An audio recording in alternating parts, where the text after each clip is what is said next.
आज ही के दिन की कथा कहती है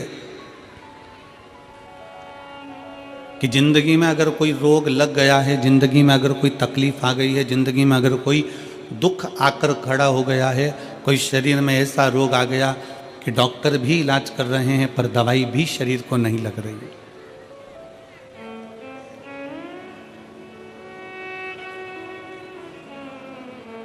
तो आज की कथा कहती है कि पानी को वाणी से अमृत बनाओ। क्या करना है? जम के बोलो जरा। पानी को वाणी से अमृत बनाओ। अब पानी को वाणी से अमृत कैसे बनाओगे?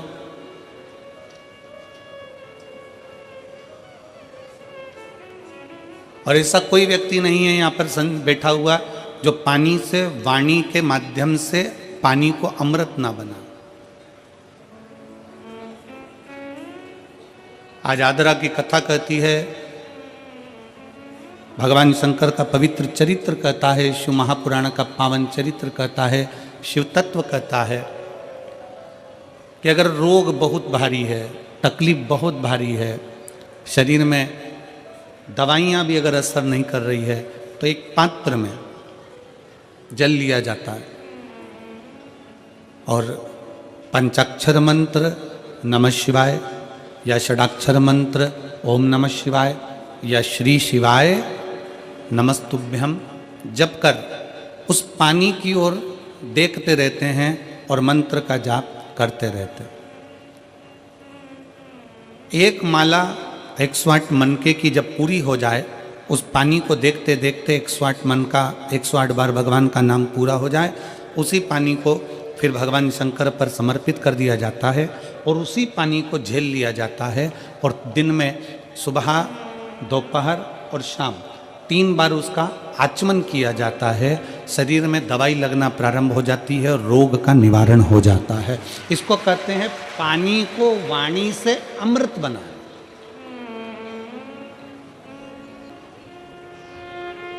पानी को वाणी से अमृत बनाइए।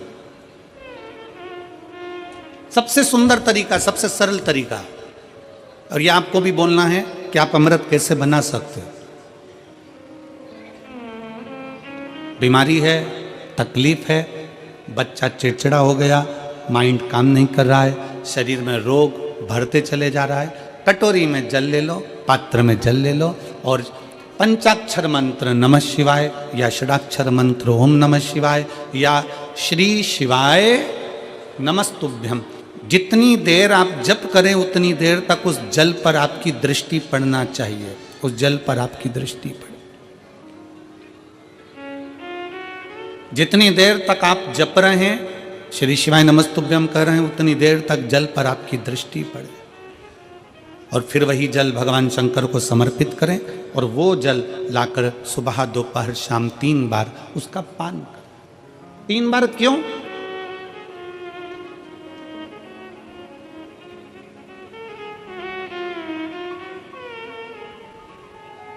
त्रिलोकी का नाथ, त्रिकालदर्शी, कैलाशी, अविनाशी, त्रिपुंडधारी, त्रिबेलपत्रधारी, त्रिनेत्रधारी, त्रिशूलधारी, त्रिपुंडधारी, त्रिलोकी के नाथ के 3 दर्शन मूल हैं।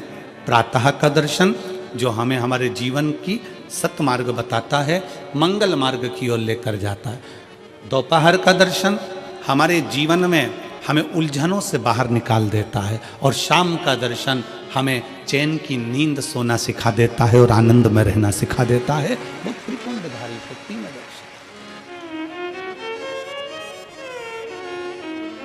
वो कहते हैं ना कि गरीब तो इतना हूं, गरीब तो इतना हूं कि एक गधा भी नहीं खरीद सकता। गरीब तो इतना हूं कि एक गधा भी नहीं खरीद सकता और अमीर तो इतना हूं कि रात को शंकर के भरोसे घोड़े बेच कर सोता हूं।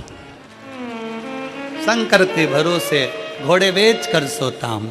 गरीब इतना है कि गधा भी ना खरीद पावे, और अमीर इतना है कि जब सोता है चैन की नींद मेरे शंकर के भरोसे होकर घोड़े बेच कर सोता है।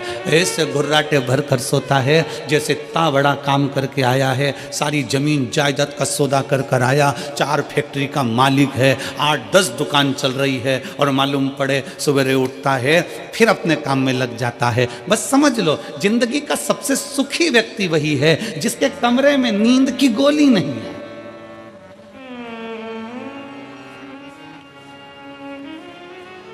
सिर के पास में कोई बाम की शीशी नहीं है, विक्स नहीं है, सोने से पहले कोई टेबलेट लेना नहीं पड़ रही है, वो दुनिया का सबसे सुखी व्यक्ति है। प्रथम सुख निरोगी काया, सबसे बड़ा सुख है निरोगी काया। शिव महापुराण की कथा कहती है एक मृत्यु वो होती है जो अटल मृत्यु होती है, जिसमें व्यक्ति मर जाता है चले जाता है।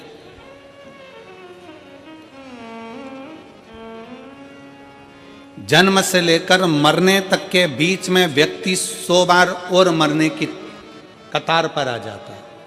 कितनी बार? जम के बोलो जरा, कितनी बार पास में आ रहा है मृत्यु के? 100 बार। मरने वाला मृत्यु अलग है कि मरेगा, परंतु उसके पहले जन्म से मृत्यु के बीच में 100 बार तुम्हारे पास में मौत आती है। 100 बार। कहीं बीमार पड़ गए, एक्सीडेंट हो गया, कहीं कोई कार्य हो गया, कहीं दिमाग खराब हो गया, कहीं मानसिक टेंशन बढ़ गया, कहीं डिप्रेशन में पहुंच गए, कहीं किसी ने कुछ कह दिया, कहीं कुछ हो गया। 100 बार मौत मृत्यु तुम्हारे नजदीक में आती है। किसी ने पूछा ये शंकर पर चढ़ाया गया जल श्री शिवाय नमस्तुभ्यम कहाँ काम आता है? शिव महापुराण की कथा कहती है जो अटल मृत्यु सत्य है वो तो आएगी, मरोगे उसको कोई नहीं टाल सकता, पर जो 100 बार मृत्यु तुम्हारे नजदीक में आती है, तुमने अगर कोई धर्म करा, पुण्य करा, सत्कर्म करा, शिव का नाम लिया, पंचाक्षर नाम लिया, शंकर को 1 लोटा जल चढ़ाया, श्री शिवाय नमस्तुभ्यम कहा है, समझ लो कि तुम्हारे पास में जब 100 बार मृत्यु नजदीक में आती है ना, तो तुम्हारा पुण्य, तुम्हारा भजन, तुम्हारा स्मरण, तुम्हारा मंत्र जाप, तुम्हारा 1 लोटा जल उस मौत को टालता चले जाता है और आगे बढ़ता चले जाता है। अटल मृत्यु तो सत्य है, वो तो आना है, पर उसके पहले भी 100 बार मृत्यु आती है। कहीं बीमार पड़ गए, एक्सीडेंट हो गया, कुछ हो गया, कुछ हो गया, बार बार मौत करीब में आती चली जाती है, बार बार मृत्यु करीब में आती चली जाती है। और उस मृत्यु को तुम भगवान की भक्ति से, तुम भगवान के भजन से, तुम अपने स्मरण से टाल रहे हो, तो मंत्र जाप से उसको टाल रहे हो।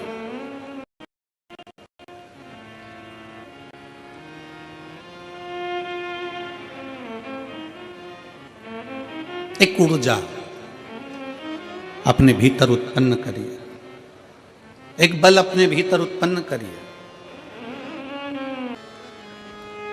अपने आप को हमें जागृत करना है, अपने आप को हमें जागृत करना है। शिव तत्व कहता है, भगवान शंकर की कथा कहती है कि पानी को वाणी से अमृत बनाओ। और जब पानी को वाणी से, कई माताएं कहती हैं हमारा बच्चा नहीं सुनता, बहुत हम परेशान हो गए हमारे बच्चे के लिए, वो सुनता ही नहीं गुरुजी, हम कह के परेशान हो गए। कोई कहती है मेरी सास मेरे पक्ष में नहीं बोलती, कोई कहती है मेरी बहू मेरे पक्ष में नहीं रहती, कोई कहता हमारा बेटा नहीं सुनता, कोई कहती है हमारी बहू नहीं सुनती, कोई कहे हमारा भाई नहीं सुनता। और होता है, आज का जमाना बड़ा विचित्र है। एक बहू को समझाओ तो बहू कह देती गुरुजी मैं किसी के बाप की नहीं सुनूंगी, और बूढ़ी बूढ़ी माताओं को समझाओ तो माताएं कह देती है ये कल की आई मैं इसकी सुनूंगी। पिताजी को समझाओ तो वो कह देता है हमारी औलाद की सुन के चलेंगे, जाओ उधर। सास ससुर को समझाओ तो वो कह देते हैं मेरे को तो मेरा पति नहीं समझा पाया तो इसकी सुनूंगी।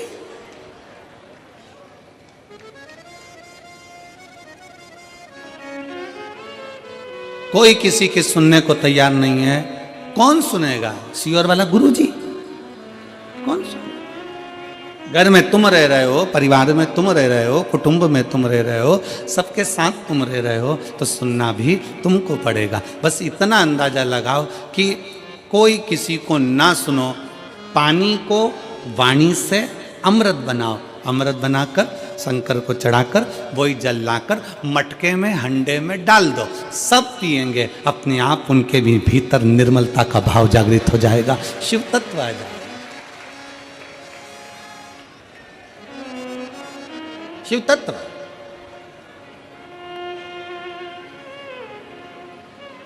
सीहोर का रुद्राक्ष है आप लोगों के पास में? कौन कौन लेकर आए हो? जरा हाथ उठाओ तो जरा, सबके पास में रखो रखो रखो। कुबेरेश्वर धाम का रुद्राक्ष क्या करता है? उसका एक ही काम है,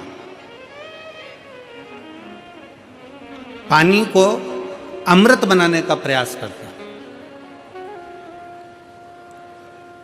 काशी में रिसर्च चला कि ऐसा रुद्राक्ष में क्या है जिसको तांबे के कलश में गलाया गया और शंकर जी पे चढ़ाया गया और उस पानी को पिया तो उससे बल उत्पन्न हो गया, बीपी, शुगर, थायराइड जैसी बीमारियां ठीक होने लगी। क्या है ऐसा?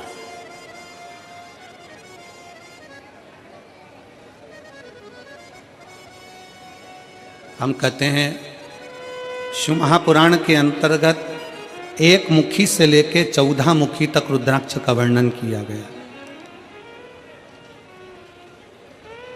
शिव महापुराण में एक मुखी से लेकर 14 मुखी तक रुद्राक्ष का वर्णन किया गया और एक भी रुद्राक्ष, कोई कहता है कि एक मुखी रुद्राक्ष ज्यादा प्रबल होता है, कोई कहता है 2 मुखी प्रबल होता है, कोई कहता है 3 मुखी प्रबल होता है, कोई कहता है 5 मुखी प्रबल होता है। सारे रुद्राक्ष कोई ना कोई कहता है कि ये बहुत प्रबल होता है। फिर किसी ने कहा गुरुजी एक मुखी रुद्राक्ष कहीं मिलता है क्या? हमने कहा आज के जमाने में एक मुखी आदमी नहीं मिलता तो रुद्राक्ष की बात करते। आज के जमाने में आदमी नहीं मिले, अपनी पार्टी हार जाती है तो लोग दूसरे की पार्टी में चले जाते हैं, आदमी एक मुखी नहीं रिया, तो यहाँ रुद्राक्ष की क्या बात करते? इधर दाल नहीं गली तो उधर पहुंच गए, उधर दाल नहीं गली तो उधर पहुंच गए, उधर दाल नहीं गली तो उधर पहुंच गए, दिन भर डोलते रहते हैं, दिन भर।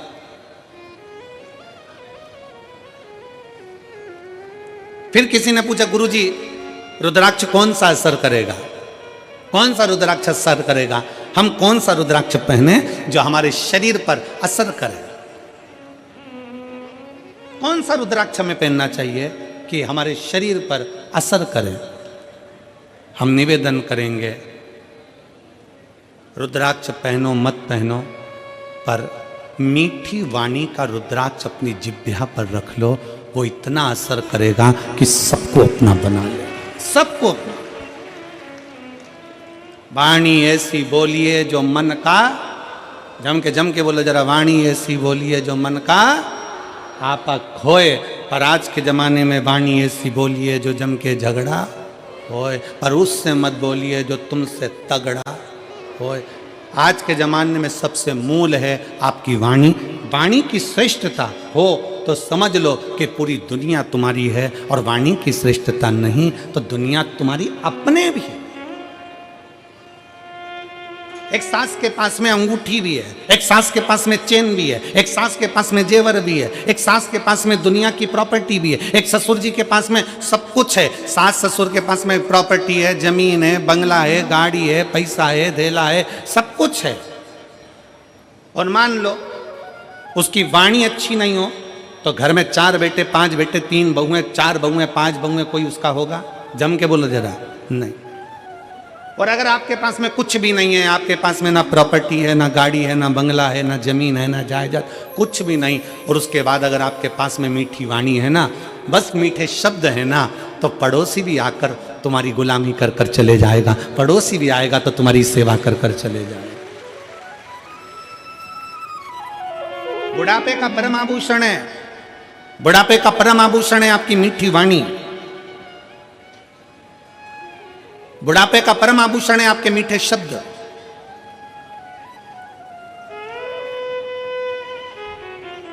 जब माता रानी के दर्शन करने के लिए वैष्णो देवी की सीढ़ियों पर चढ़ते हैं तो बड़े प्रेम से कहते हैं, प्रेम से बोलो सारे बोलो, मैं नहीं सुनिया मीठी वाणी, प्रेम से बोलो। अब माँ क्यों कह रहे हैं कि प्रेम से बोलो? माता जी के पास जा रहे हो, अपनी माँ के पास जा रहे हो, माता रानी के पास जा रहे हो, इसलिए का प्रेम से बोलो। अब वैष्णो देवी से मिलने जा रहे हो तो माँ चिल्ला चिल्ला कर करे प्रेम से बोलो। अब जरा विचार करो, अपनी सास से मिलने जाओ तो प्रेम से बोलो। अंगूठी मिलेगी, चाबी मिलेगी, प्रॉपर्टी मिलेगी, मैं नहीं सुनिया। मैं नहीं सुनिया मतलब सास कहेगी मैं नहीं सुनिया। तुम्हें प्रेम से बोलना है, तुम्हें मीठा बोलना है, तुम्हें अच्छा बोलना है। और जब तुम माता रानी के दर्शन करने जाते हो तो प्रेम से बोलते हो, जगत जननी ज्वाला माँ का दर्शन करने जाते हो तो प्रेम से बोलते हो, मनसा देवी का दर्शन करने जाते हो तो प्रेम से बोलते हो, तारा माँ का दर्शन करने जाते हो तो प्रेम से बोलते हो। बस वही प्रेम जो तुमने माता रानी के चरणों में दिया है, वही प्रेम जो तुम जगत जननी के चरणों में देते हो, वही प्रेम अपने घर के बूढ़े माँ बाप के चरणों में देना है। पूरी प्रॉपर्टी तुम्हारी है, पूरी जायदाद तुम्हारी। प्रेम से बोलो।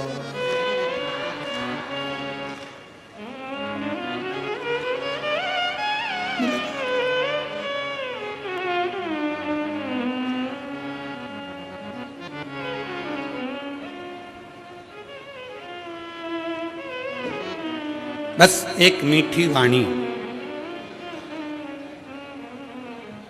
एक मीठा शब्द आपकी जिह्वा के मीठे उच्चारण भगवान के करीब में लेकर जाते हैं।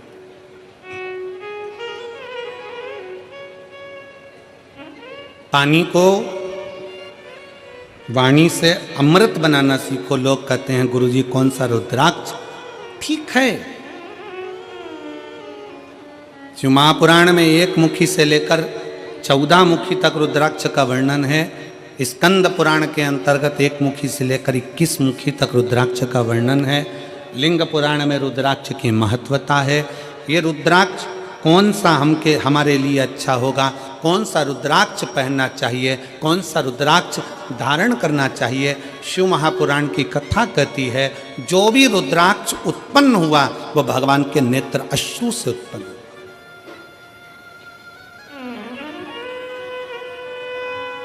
और केवल एक के मिलन से नहीं, रुद्राक्ष शंकर और पार्वती के मिलन से उत्पन्न हुआ है। मिलन से।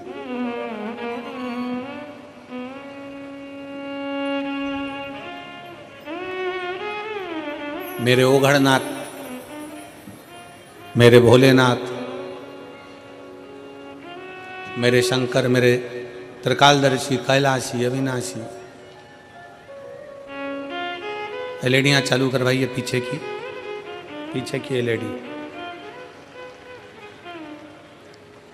पीछे की एलईडियाँ चालू करवाइए। मेरे ओघड़नाथ, मेरे त्रिकालदर्शी, मेरे कैलाशी, मेरे अविनाशी, मेरे शिव।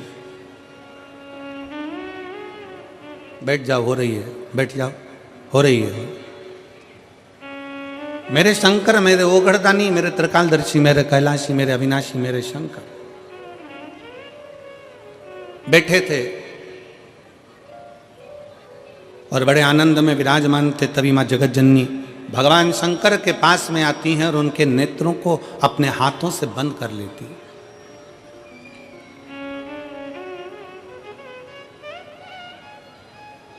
माँ जगत जननी ने अपने हाथों से भगवान शंकर के नेत्रों को बंद किया और नेत्र को बंद करने पर भगवान शंकर के नयन से जो अश्रु गिरा, उस अश्रु से रुद्राक्ष की उत्पत्ति।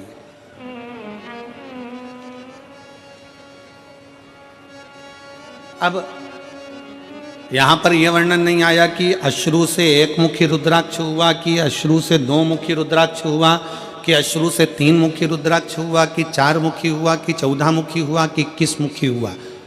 माता ने हाथ का स्पर्श किया, नेत्र बंद हुए, अश्रु नीचे गिरा, उससे रुद्राक्ष उत्पन्न हुआ। शंकर भगवान का पुत्र है रुद्राक्ष, शंकर भगवान का स्वरूप है रुद्राक्ष, शंकर भगवान का प्रतिबिंब है रुद्राक्ष। इसलिए शिव महापुराण की कथा कहती है, एक तो पंचाक्षर मंत्र नमः शिवाय, षडाक्षर मंत्र ओम नमः शिवाय, श्री शिवाय नमस्तुभ्यम और रुद्राक्ष, ये वो हैं जिनका एक स्पर्श मात्र, जिनको नजदीक में रखा जाए तो जीवन का एक सुख अपने आप उसके करीब में आता चले जाता, मात्र स्पर्श।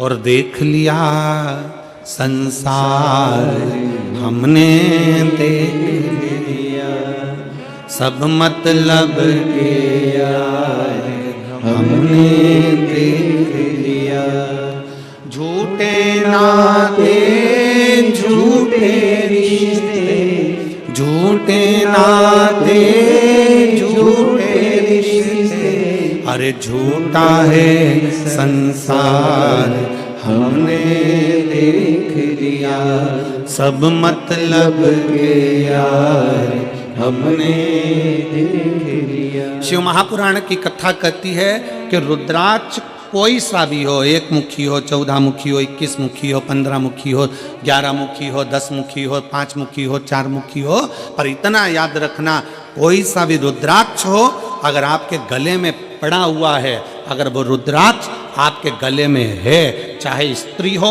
चाहे पुरुष हो, चाहे बेटी हो, चाहे बेटा हो, अगर उसके गले में रुद्राक्ष पड़ा हुआ है तो किसी दुनिया के व्यक्ति की सामर्थ्यता नहीं है कि वो आपको धोखा दे दे और आपसे छल कर कर चले जाए।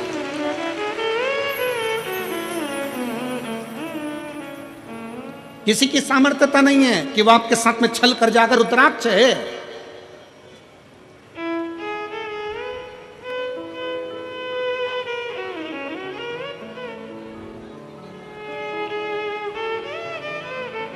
और प्रयास करो,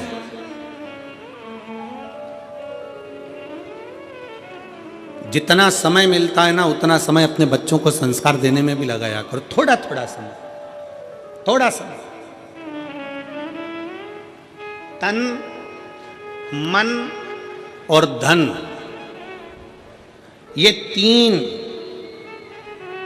अगर ठाकुर में नहीं लगते, ठाकुर मतलब जानते हो ना, हमारे आगे बैठे हैं लड्डू गोपाल जी, ठाकुर जी, शंकर जी, भोलेनाथ जी, राम जी, ये सब तन, फिर से बोलो, तुम लोग बोलो, क्या क्या चीज? तन, मन और धन, ये 3 ठाकुर में नहीं लगते तो ठेके पे लग जाते हैं। याद रखो, क्या क्या चीज? जम के बोलो जरा। तन, मन और धन अगर भगवान में नहीं लगते, ठाकुर में नहीं लगते तो ठेके पे लग जाते हैं। इसलिए अपने तन को भी परमात्मा में लगाओ और मन को भी परमात्मा में लगाओ, और थोड़ा धन हो तो उसको भी परमात्मा में लगाओ, तो गलत जगह पर नहीं जाए, ये गलत जगह पर नहीं पहुंचे। और याद रखना, अगर घर के बच्चे तुम्हारे गलत संगति में जा रहे हैं, कहीं ठेके तक पहुंच रहे हैं, मदिरा की दुकान तक पहुंच रहे हैं, गलत व्यसन तक पहुंच रहे हैं, समझ लेना कि कहीं ना कहीं हमारी चूक हो रही है।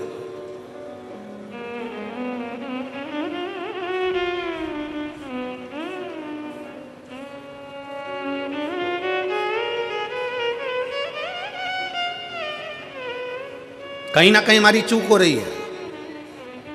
जब माता सती भगवान शंकर से विवाह करती हैं, जब माता सती भगवान शिव से विवाह करती हैं, तो भगवान शंकर से विवाह कर कर माता सती बड़े प्रेम से, आनंद से, उत्साह से, आनंद के साथ रहती हैं।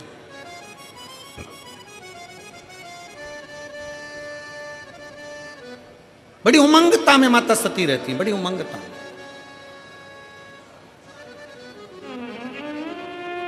और शिव महापुराण की कथा में देवी भागवत में एक प्रसंग आता है कि देवी भागवत में एक प्रसंग आकर कहा जाता है कि माता सती अगर अपने परिवार के साथ भी अगर कहीं बाहर निकल कर जाती थी तो माता सती के नेत्र नीचे की नीचे ही रहते थे। माता सती के नेत्र नीचे रहते थे।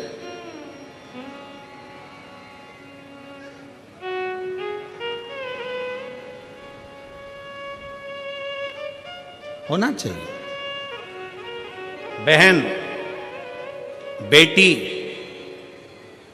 और पत्नी के नेत्र अगर झुके रहते हैं,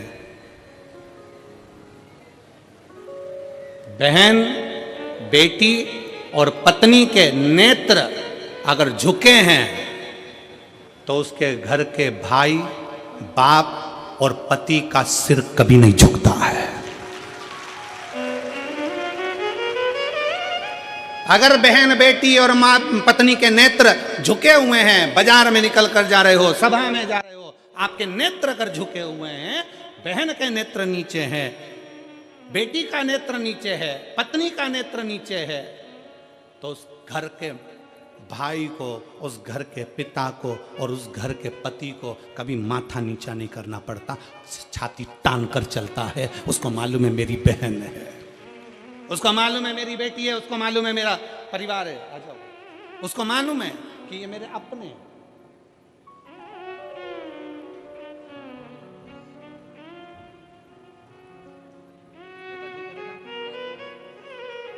एक उसके लिए भी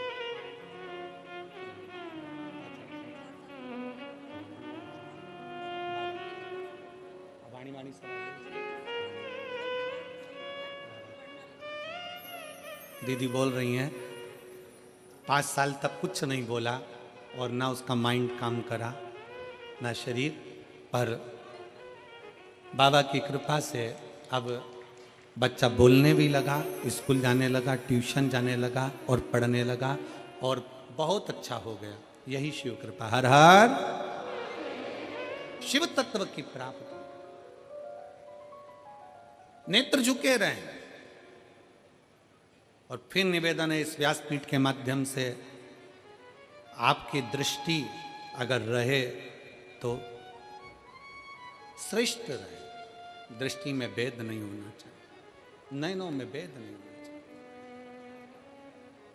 गलत सोच, गलत विचार, गलत दृष्टि हमको गलत मार्ग की ओर लेकर चली जाती है और फिर वही दुख, वही तकलीफें हमारे जीवन में आते हैं। वही तकलीफ। हुआ क्या था, बिंदु और चंचुला की कथा कल अपन ने श्रवण करी और भगवान ईश्वर जी और गौरा जी उनकी कथा के यजमान बने, शंकर पार्वती उनकी कथा के यजमान बने। किसकी गलती थी? बिंदु का ब्राह्मण था, चोरी नहीं करता था। बिंदु का ब्राह्मण था, छल नहीं करता था। बिंदु का ब्राह्मण था, बेईमानी नहीं करता था। केवल चंचुला देवी ऐसी आई और वो चंचुला देवी ने कहा कि तुम्हारे घर में मैं विवाह कर आई हूँ, क्या है ये? तुम्हारे घर में कुछ भी नहीं, तुम्हारे घर में वैभव नहीं, तुम्हारे घर में धन नहीं। पति को उसने चोरी में लगा दिया, कहीं से भी लाओ, कहीं से भी लाओ, पर लाओ, मुझे चाहिए। पति चोरी नहीं करता था, बिंदुक चोरी नहीं करता था। कभी कभी अपने मन में विचार लाइएगा कि बिंदुक जब चोरी करता था, बेकार काम करता था, गलत काम करता था, तो उसके लिए शंकर भगवान जजमान बनने की क्या जरूरत थी? शिव जी को जजमान बनने की क्या जरूरत थी? शंकर जी को कथा सुनने की क्या जरूरत थी? उसकी मुक्ति के लिए शंकर जी ने क्यों प्रयास किया? क्योंकि बिंदुक चोर नहीं था, बिंदुक छली नहीं था, बिंदुक ब्राह्मण होकर भी प्रपंच नहीं करा। पर पत्नी चंचुला ऐसी आई और उस चंचुला ने कह दिया, तुम्हारे यहाँ धन नहीं है, तुम्हारे यहाँ वैभव नहीं है, तुम्हारे यहाँ दौलत नहीं है, जाओ कहीं से भी लाओ। बिंदुक ने कहा मैं ब्राह्मण हूं और सुन, मेरी आय इतनी नहीं है, मैं इतना नहीं कमा सकता। तो पत्नी ने कह दिया चोरी करो ना। पर दुनिया के लोगों को यह नहीं मालूम, चोरी करने वाला हमेशा चोट्टा की चोट्टा ही रहता है। चोट्टे का कभी प्रमोशन नहीं होता। जिसका धन चले गया, उसकी अगर चेन गई, सामान गया, तो ये तो है कि बाबा उसको कहीं से कम आज नहीं तो कल, महीने 2 महीने में 3 महीने में उसको वापिस बड़ा मंगलसूत्र, वापिस बड़ी चेन भोलेनाथ उसको दिला देगा। पर चोट्टे का प्रमोशन नहीं होगा, चोट्टा चोट्टा ही रहेगा। और तुम खुद देख लो कितने चोट्टे, कितना सामान चोरते। और आप लोगों से हम बार बार व्यासपीठ से कहते हैं, बार बार निवेदन करते हैं, जितनी कथा होती है हर कथा में कहते हैं अपनी चेन, कीमती सामान, मंगलसूत्र, अपने मोबाइल, कीमती कीमती सामान, डायमंड, हीरा, सोना, चांदी, सब अपने घर छोड़कर आओ। क्योंकि जो डायमंड से बड़ा डायमंड है मेरा शंकर ओगड़दानी त्रिकालदर्शी कैलाशी, उसकी कथा सुनने के लिए जा रहे। अपना जेवर अपने घर, दो चीजें अपने घर में रखो कथा में आने से पहले, एक जेवर, दूसरा तेवर। तुम कितने बड़े भी कुछ भी हो, अपने घर के हो, यहां तेवर भी मत दिखाओ कथा में आने के बाद। तुम मुझे जानते नहीं हो, फोन लगाता हूं, अब भी आगे बैठने की व्यवस्था करवाता हूं। तो जेवर और तेवर दोनों घर रखिए। शिव महापुराण की कथा में ना जेवर की जरूरत है, और जम के बोल दो जरा, ना तेवर की जरूरत है। तुम्हारी पहचान होगी किसी से भी, हमारी पहचान तो उससे है जो शमशान में रहता है, सीधा, उससे सीधी पहचान है।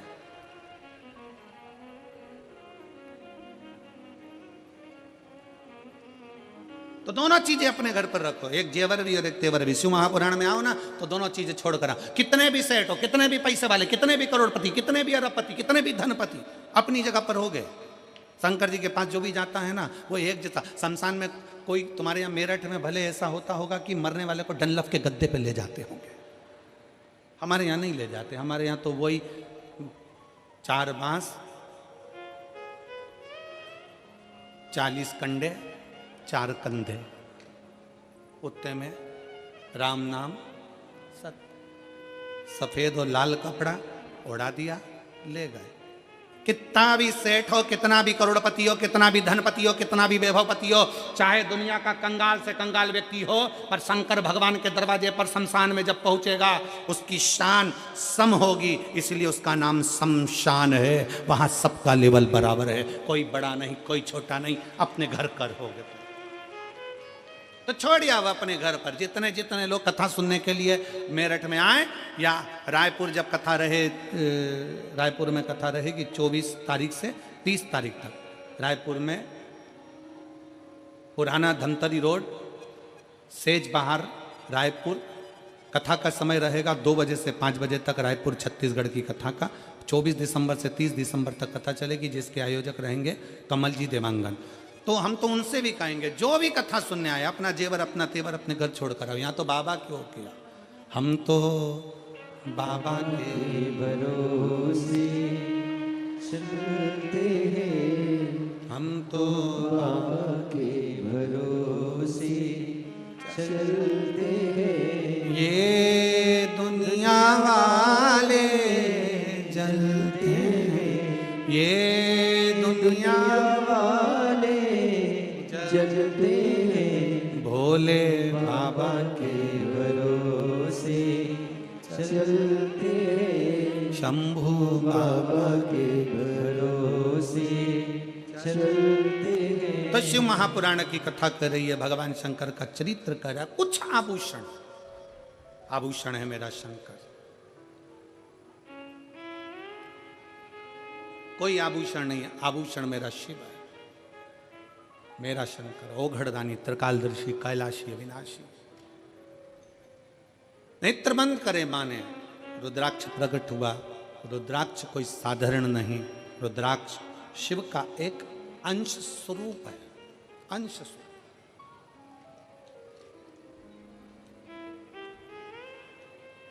हमारे मार्ग को सुलभ बनाने का काम करता है रुद्राक्ष, सुलभ बनाने। इसलिए प्रयास करें कि तन, मन और धन काहे में लगाएं, जम के बोलो जरा, ठाकुर में लगाएं, भगवान में लगाएं, शिव में लगाएं, भक्ति में लगाएं। अगर ये तन भी अगर नहीं लगा तो एक दिन ये भी बेकार हो जाएगा, और मन और धन ये भी अपने अपनी मंजिल तक नहीं पहुंच पाए। इसको श्रेष्ठता की जगह लगा।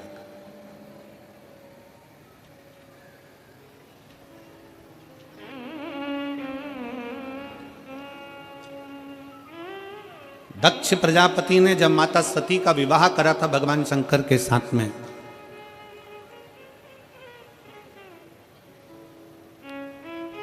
दक्ष प्रजापति ने जब माता सती का विवाह भगवान शिव के साथ करा था, तो शास्त्र कहता है कि दहेजा में इतना अंबारियां दी गई, इतना वैभव दिया गया, इतना धन दिया गया, इतनी संपदा दी गई दहेजा में, इतना इतना सामान दिया गया दहेजा में। सती माता देख रही थी कि मेरे पिता ने हीरा पन्ना, दक्ष प्रजापति हैं, दक्षों के राजा हैं, इतना इतना आभूषण, इतना इतना धन, इतना इतना वैभव, इतना इतना पूंजी माता सती के विवाह में दिया गया, इतना वैभव दिया गया।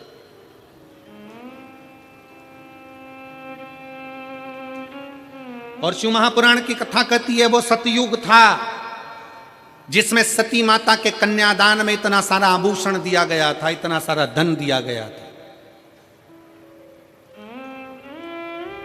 वो त्रेता युग था जिसमें राम जी के विवाह के समय पर माता सीता जी को बहुत सारा दहेजा दिया गया था। वो द्वापर होगा जिसमें भगवान कृष्ण के मंगल विवाह में दहेज दिया गया होगा। पर शिव महापुराण की कथा कहती है ये कलयुग चल रहा है। इस कलयुग में अगर बेटी को कन्यादान में कुछ देना है तो अच्छी शिक्षा बेटी को देकर भेजिए, उससे बढ़कर कन्यादान कुछ नहीं। बेटी को अच्छी शिक्षा देकर भेजिए, बेटी को अच्छा विद्वान बनाकर भेजिए, उच्च शिक्षा, अच्छा अध्ययन कराइए, अच्छे कॉलेज में, अच्छे स्कूल में बच्चों को पढ़ाइए। अपनी बेटी को अच्छा पढ़ाकर अच्छी विद्वत्ता देकर भेजिए, क्योंकि बेटी के जीवन में पेट्रोल पंप देखा, गाड़ी देखी, बंगला देखा और मालूम पड़े कि लड़का कहीं गलत विचारों से जुड़ा हुआ मिल गया तो बेटी को रोना नहीं पड़ेगा। अपनी मेहनत खुद करना जानती है, अपना परिश्रम खुद करना जानती है। इसलिए बेटी को कन्यादान में अगर कुछ देना चाहते हो, बेटी को कन्यादान में कुछ प्रदान करना चाहते हो, वो सतयुग था, वो त्रेता था, वो द्वापर था, पर कलयुग का सबसे बड़ा कन्यादान अगर कुछ है तो एक माँ बाप अपनी बेटी को अच्छा पढ़ाएं, अच्छा विद्याध्ययन कराएं, उसको काबिल बनाएं और उस पद तक पहुंचाएं कि तुम्हारी बेटी जिस दिन तुमसे मिलने के लिए आए तो खुश होकर कहे पापा आज मेरा प्रमोशन हो गया, आज मैंने फिर एक कंपनी में आगे बढ़कर नौकरी करी है, पापा आज मुझे सम्मान मिला है, पापा आज मैंने ये किया है। बेटी की प्रतिष्ठा, बेटी का कन्यादान, धन, ये गोदरेज की अलमारी हो, फ्रिज हो, कूलर हो, वॉशिंग मशीन हो, ये लैपटॉप हो, इससे बेटी का कन्यादान नहीं है। बेटी का कन्यादान है उसकी उच्च शिक्षा।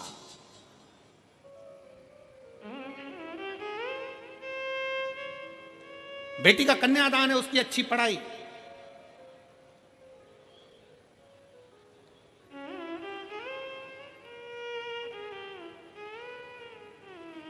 बहुत बड़े बड़े सम्मेलन होते हैं, बहुत बड़े बड़े आयोजन होते हैं जिसमें बहुत सारा सम्मेलन में भी दहेज दिया जाता है। वहाँ इतने लोगों का ब्याह, अलमारी दी, ये दी, वो दी, ये दिया, वो दिया। शिव महापुराण की कथा कहती है ये तो सब पुराना डिजाइन है। अगर सबसे अच्छा कन्यादान है तो आप आज के ज़माने में सनातन धर्म की बेटियों को सनातनी बनाने का प्रयास कर दो और उच्च शिक्षा का प्रयास कर दो, उससे बढ़कर कोई कन्यादान नहीं, उससे बढ़कर कोई कन्यादान नहीं। और फिर कथा में आइए, माता सती के विवाह में कन्यादान में ढेर सारा आभूषण, रतन, माणिक, मोती, सोना, चांदी, हीरा, पन्ना, अंबर, पीतांबर, गाड़ी, बंगला सब दिया गया। फिर माता पार्वती जी का विवाह हुआ तो कन्यादान में कुछ नहीं दिया गया। क्यों? क्योंकि हिमालय राज की बेटी माता पार्वती भगवान शंकर की भक्ति में लीन थी। हिमालय राज ने देख लिया कि मेरी बेटी ने अच्छी शिक्षा ग्रहण कर ली है, अच्छा विद्याध्ययन ग्रहण कर लिया है, तो मेरी बेटी को अभी दहेज के समान की नहीं, मेरी बेटी तो खुद संस्कारित है। जिस घर में जाएगी वहाँ बंगला बना देगी, जिस घर में जाएगी वहाँ आभूषण ले आएगी, जिस घर में जाएगी वहाँ अंबर पीतांबर हो जाएंगे। और हम वही सोच लेकर बैठे।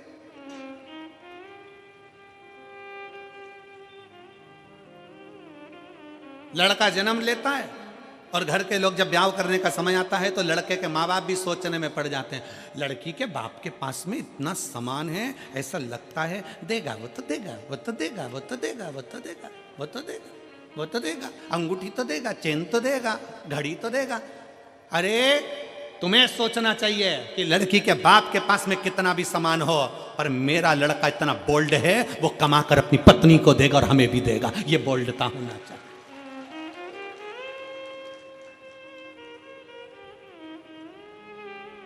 पर हम हम सोच हमारी लेकर बैठे हैं। इस कलिकाल में रहने के बाद भी हमारी सोच हम छोटी सी लेकर बैठे हैं। शंकर भगवान माता पार्वती जी के साथ ब्याह करे, हिमालय राज ने हाथ जोड़कर पूछ लिया, मैं हिमालय राज हूं, हिमालयों का राजा हूं, बताओ शंकर भगवान तुम्हारे कन्यादान में पार्वती जी के क्या क्या दिया जाए। ये सारा महल, सारा नगर, सारी दौलत, सारी संपदा तुम्हारी है भोलेनाथ, क्योंकि तुम मेरे दामाद हो, तुम मेरे जमाई हो।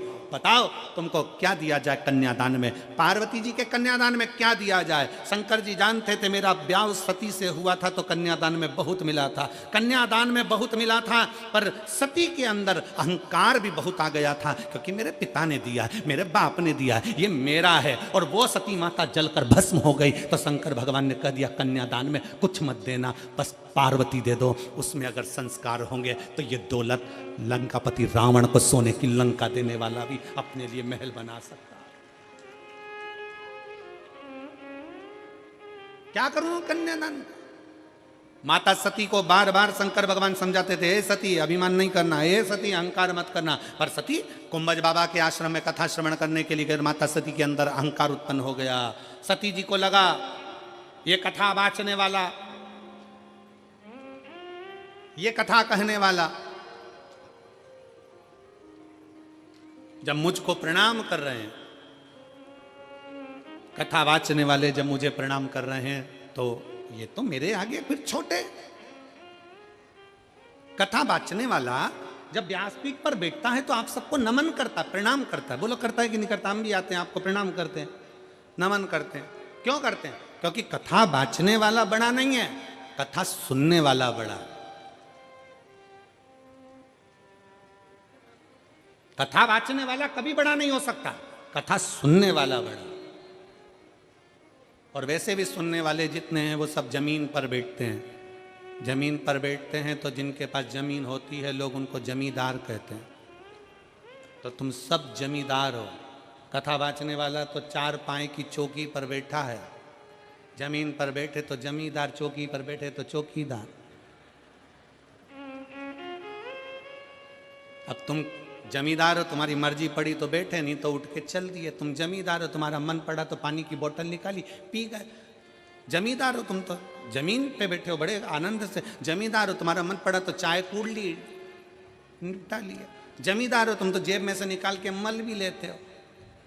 जमींदार हो, थोड़ी देर में भजन आएगा तो फटकी भी लगा लोगे। और जैसे ही महाराज जी बोलेंगे हारा, तुम तो जमींदार। जमींदार तो कुछ भी कर सकता, बेचारा चौकीदार फंसा ना, जो हाथ जोड़ के बैठा, चौकीदार फंसा। उसको तो पूरी 3 घंटे की ड्यूटी देना है, और पूरी 3 घंटे की ड्यूटी देने के बाद फिर हाथ पैर सीधे करना है। तुम्हारा मन, तुम तो मर्जी पड़े तो कथा सुनते सुनते, और मन पड़ जाए तो फिर मोबाइल निकाल के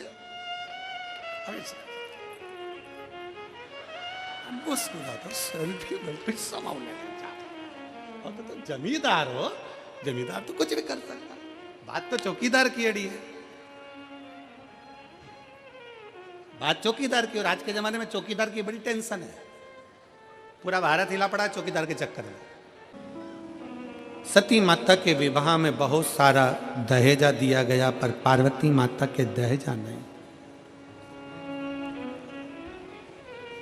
अच्छा संस्कार।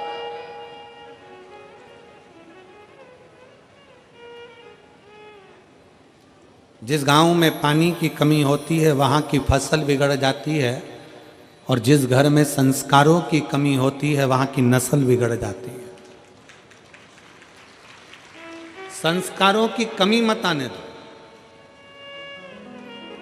हिमालय राज ने माता पार्वती जी को श्रेष्ठ संस्कार दिया। श्रेष्ठ संस्कार होना चाहिए। संस्कार हम कल जा रहे थे तो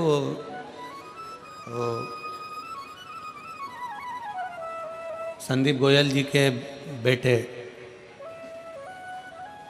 शिवम हमारे साथ में थे।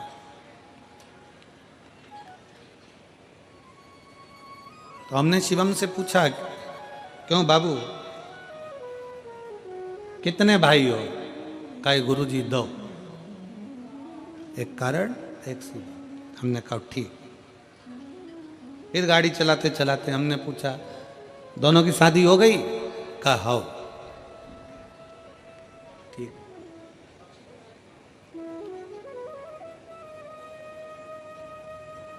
हमने कहा दोनों बहुएं हैं? तो कहे हाँ गुरुजी दोनों बहुएं हैं। हमने कहा पढ़ी लिखी हैं सब? कहे हाँ गुरुजी पढ़ी लिखी है। हमने कहा फिर तुम अगर कोई कर्म कर रहे हो, तुम कोई कार्य कर रहे हो, या तुम्हारा कोई वो स्कूल है, आदिक है, तो हमने कहा उन बहुओं को भी थोड़ा बहुत काम सौंपो, जिससे वो भी स्कूल जाएं, उनकी जो एजुकेशन उनके माँ बाप ने दी है वो एजुकेशन का सही उपयोग वो कर सके और उसको आगे बढ़ा सके, अपने ज्ञान को दूसरे को दिया जाए। धन चोरी हो सकता